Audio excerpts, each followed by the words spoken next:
अनिकेत को यकीन ही नहीं हुआ कि उसके पिता भी कभी उस पर इस तरह गन तान सकते हैं। अरे आप ये क्या कर रहे हैं? मैं आपका बेटा। मेरा कोई बेटा नहीं।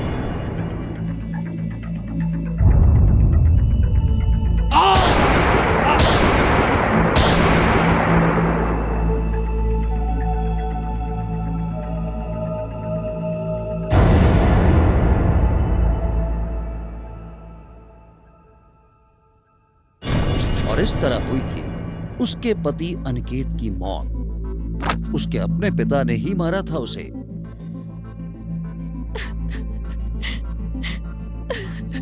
बस कर अनु, जो हुआ वो बहुत बुरा था, मगर हमें इस मिस्ट्री के अंत तक पहुंचना होगा ना। डायरी तो पढ़नी होगी। अनुष्का ने खुद को जैसे तैसे संभाला। डायरी उदय ने उठा ली। उसने सोचा कि आगे शायद उसका पढ़ना ही सही होगा। डायरी में आगे था, एक बाप के लिए इतने बड़ी क्या सजा होगी, लेकिन अनिकेत, तुम्हारी गद्दारी की वजह से जितने लोग घाटी में मारे गए वो भी किसी न किसी के बेटे ही थे ना। फिर सुनील बजाज ऊपर आए और खुद ही पुलिस को इस घटना की सूचना देने की सोची कि उन्होंने अपने गद्दार बेटे को मार दिया है।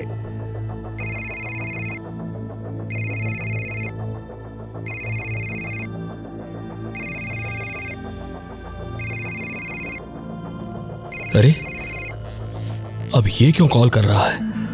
हेलो सर, अनिकेत का कुछ पता चला? अनिकेत का? वो लापता है ना। अवधेश नाम की बॉडी तो आज मिल गई। अनिकेत बजाज और 2 जवान लापता हैं। इसका मतलब अनिकेत यहाँ चोरी छुपे आया था। Hello hello hello sir, sir आप लाइन पर हैं? Hello hello. मतलब अनिकेत भी उस टुकड़ी का हिस्सा था, मगर अपनी गद्दारी के चलते बच गया था। लोगों की नजरों में वो फिलहाल लापता था।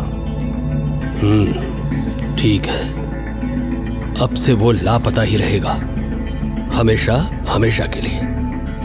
इस लड़के को अपने परिवार की इज्जत पर कालिख नहीं लगाने दूंगा मैं। अगर मैंने खुद को पुलिस के हवाले किया तो अनिकेत का सच भी तो सामने आ जाएगा। नहीं, मेरा खून गद्दारों का खून नहीं हो सकता। घर में कुछ दिनों पहले ही रिपेयरिंग का काम हुआ था। अब भी वहां कुछ ईंटें और सीमेंट वगैरह बचे हुए थे जो उनके लिए काफी थे। अनिकेत अब से युद्ध में लापता सिपाही ही कहलाएगा, कोई गद्दार नहीं, कोई गद्दार नहीं। मैं किसी गद्दार का पिता नहीं, हरगिज नहीं। हमारा परिवार सालों से आर्मी में जा रहा है, देश सेवा कर रहा है।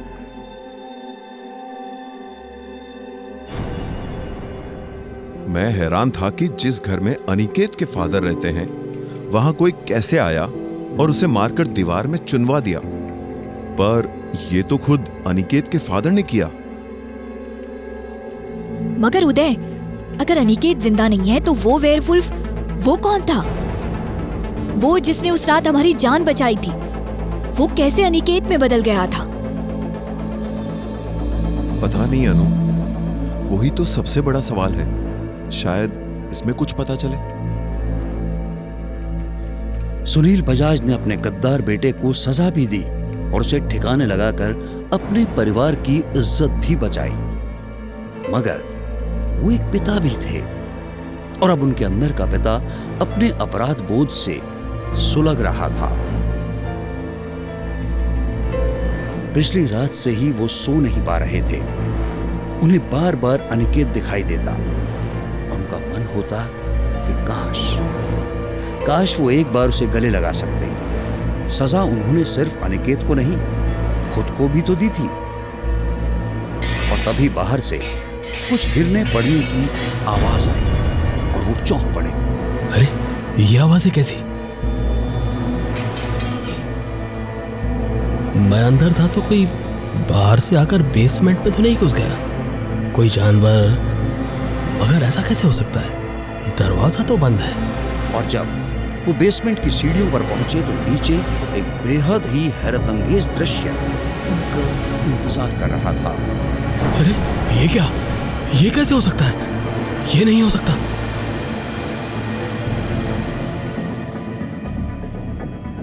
अनिकेत, ये तुम हो? तुम ठीक हो बेटा? मुझसे वो क्या हो गया? पर मैं भी क्या करता? तुम। लेकिन उस नए अनिकेत का जवाब, या यूं कहें सवाल, बड़ा ही अजीब था। मुझे आपने पुनर्जीवित किया? क्या? ये तुम क्या कह रहे हो? अरे अनिकेत, ये मैं हूं। तुम ऐसे क्यों?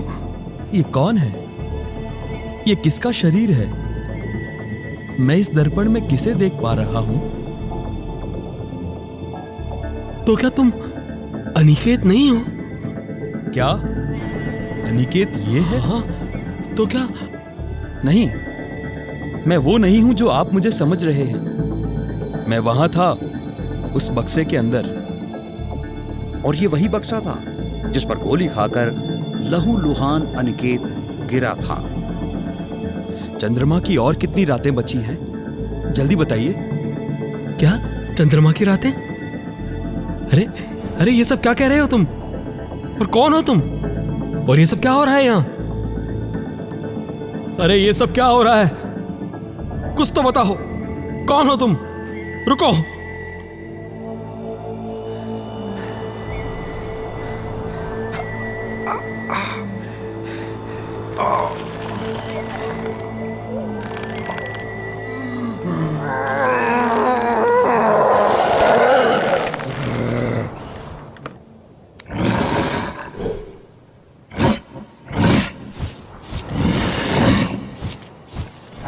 भेड़िया एक लंबी छलांग लगाकर उन झाड़ियों में ओझल हो गया जो खेतों के किनारे लगी हुई थीं। माय गॉड, क्या था वो? कितना अजीब था। मतलब कोई इंसान भेड़िया कैसे बन सकता है?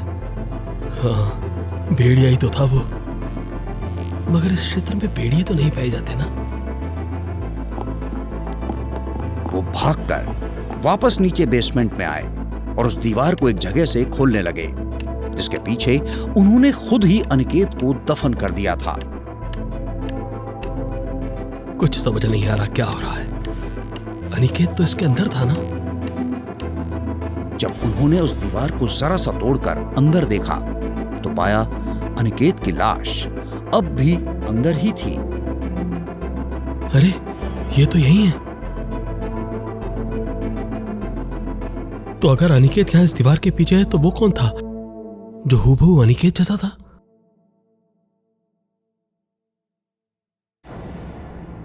अब ये क्या था जो अनिकेत जैसा था?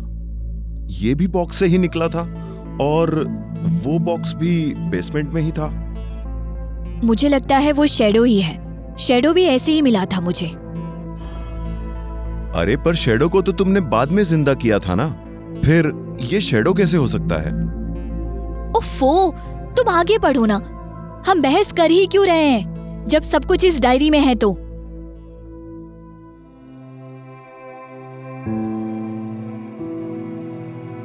एक हफ्ता बीत गया उस घटना को।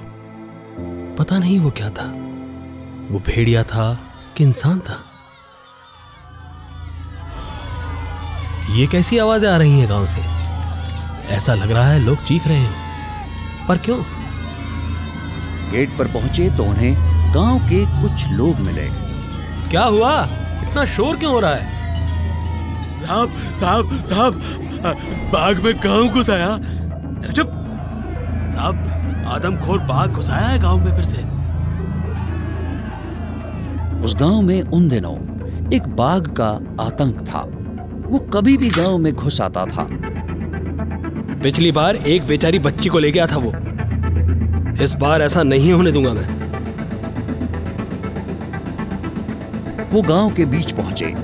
उनका इरादा एक दो हवाई फायर करके उस बाघ को वापस जंगल भेजने का था। फायर की आवाज से वो जरूर डरता।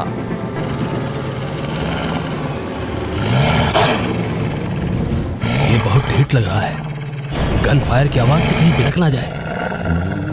और तभी कुछ हुआ, कुछ ऐसा जो किसी ने सोचा भी नहीं था।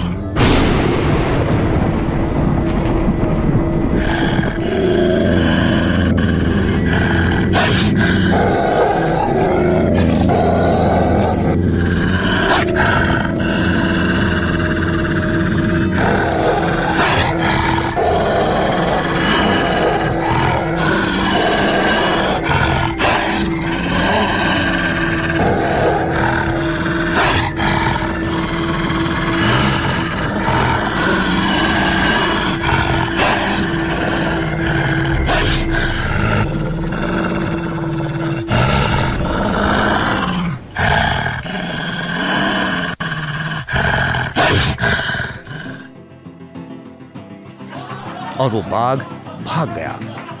गांव के लोगों में राहत और खुशी की लहर दौड़ गई।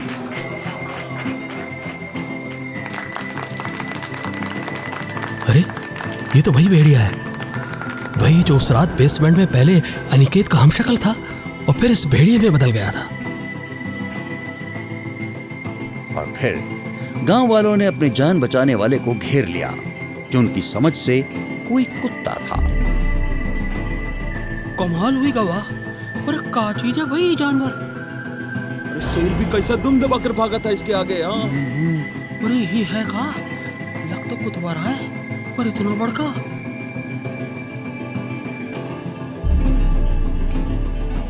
हाँ ठीक समझे आप सब, ये कुत्ता ही है, विलायती नस्ल का है, ये मेरा है।